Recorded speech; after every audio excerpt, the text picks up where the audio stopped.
एक बार की बात है, बहुत पुराने समय में एक घना और हरा भरा जंगल था जिसका नाम था रंगपुर। इस जंगल में सभी जानवर मिलजुल कर रहते थे। जंगल का राजा था शेरू, एक बड़ा सुनहरा शेर जिसकी दहाड़ से पूरा जंगल डर जाता था। लेकिन शेरू का स्वभाव थोड़ा शांत और कड़ा था। वह शिकार करता, नियम बनाता और सबको डराता रहता। जंगल में होली का त्योहार आने वाला था। फूल खिल रहे थे, हवा में रंगों की खुशबू थी। छोटे छोटे जानवर, खरगोश, गिलहरी, तोते, मोर सब रंगों की तैयारी में लगे थे। बंदरों का समूह सबसे ज्यादा खुश था। उस टोली की कमान संभाले हुए था चंपू, सबसे शरारती और होशियार बंदर। चंपू के साथ उसके दोस्त थे मिंटू, चालाक लोमड़ी, भोलू, मोटा भालू, चिंटू, छोटा खरगोश और पिंकी, रंग बिरंगा तोता। सारे जानवर जंगल के बीच वाले मैदान में इकट्ठा होकर होली की तैयारी कर रहे थे। पिचकारियां तैयार की जा रही थीं। कुछ में गुलाबी रंग, कुछ में नीला, पीला और हरा। फूलों से रंग बनाया जा रहा था। गाने गाए जा रहे थे।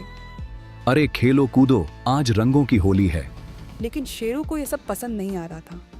वह अपनी गुफा में लेटा था। वह बोला, होली, रंग, ये सब बच्चों की मस्ती है। मैं राजा हूं, मुझे रंग नहीं चाहिए। अगर किसी ने मुझे रंगा तो मैं उसे एक ही झटके में खा जाऊंगा। उसकी दहाड़ सुनकर सारे जानवर डर गए। चिंटू ने धीरे से कहा, अरे यार, राजा जी को रंग बिल्कुल पसंद नहीं। चलो हम दूर ही खेलेंगे। लेकिन चंपू के मन में शरारत थी। वह सोचने लगा, राजा को भी होली का मजा चखाना चाहिए। देखते हैं क्या होता है। होली का दिन आया। सूरज निकला, जंगल रंगों से चमक उठा। जानवर मैदान में इकट्ठा हुए। खरगोश रंग उड़ा रहे थे, मोर नाच रहे थे, हाथी पिचकारियों से पानी फेंक रहे थे। हंसी खुशी का माहौल था। शेरू अपनी गुफा में सो रहा था। वह सोच रहा था, आज कोई मेरे पास नहीं आएगा, अच्छा है। चंपू ने योजना बनाई। उसने एक बड़ा सा गुब्बारा लिया, हरे रंग का। उसमें पानी और हरा रंग भरा, थोड़ा सा लाल रंग भी मिला दिया। गुब्बारा इतना बड़ा था कि उसमें पूरी बाल्टी आ सकती थी। चंपू चुपके से ऊंचे पेड़ पर चढ़ गया, जो शेरू की गुफा के ठीक ऊपर था। नीचे से मिंटू ने कहा, चंपू भाई सावधान, अगर शेरू जाग गया तो। भोलू बोला, मुझे तो डर लग रहा है। चंपू हंसा। अरे होली है, बुरा न मानो। शेरू गहरी नींद में था। चंपू ने गुब्बारा ऊपर से फेंका। धड़ाम! गुब्बारा शेरू के मुंह पर फटा। हरा रंग पूरा उसके चेहरे पर फैल गया। नाक लाल हो गई, माथा हरा। उसके गाल ऐसे लग रहे थे जैसे किसी ने रंगों की पूरी थाली उंडेल दी हो। शेरू घबराकर उठा। क्या हुआ? वह दौड़कर नदी की तरफ गया। नदी में अपना चेहरा देखा। अरे यह क्या? मैं शेर हूं या चलता फिरता तरबूज? उसका चेहरा बिल्कुल तरबूज जैसा लग रहा था। हरा बाहर, बीच में लाल नाक। सारे जानवर छिपकर देख रहे थे। सब डर के मारे कांप रहे थे। चंपू भी पेड़ पर छिप गया। शेरू गुस्से से दहाड़ा। किसने किया यह? सामने आओ। लेकिन जैसे ही उसने फिर नदी में देखा, उसे खुद पर हंसी आ गई।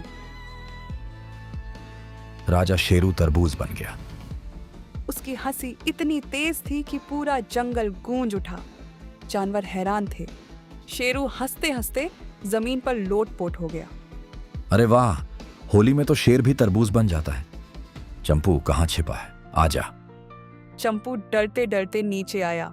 राजा जी माफ करना, बस मस्ती में। शेरू ने हंसकर कहा, मस्ती? ये तो कमाल की मस्ती है। मैंने कभी इतना मजा नहीं लिया। आओ सब, अब असली होली खेलते हैं। बस फिर क्या था। शेरू ने खुद पिचकारी उठाई। पहले चंपू पर हरा रंग मारा, फिर मिंटू पर पीला। भोलू पर नीला रंग पड़ा तो वह हंसते हंसते लुढ़क गया। हाथी ने शेरू पर पानी डाला। मोर ने रंग उड़ाया। पूरा जंगल रंगों से भर गया। शेरू बोला, अरे होली में तो राजा भी सबके जैसा हो जाता है। अब वह रंगीला तरबूज नहीं, रंगीला राजा बन गया था। उसने कहा, आज से हर होली में मैं भी खेलूंगा और जो नहीं खेलेगा उसे तरबूज बना दूंगा। सब हंस पड़े। शाम तक जंगल रंगों से भर गया।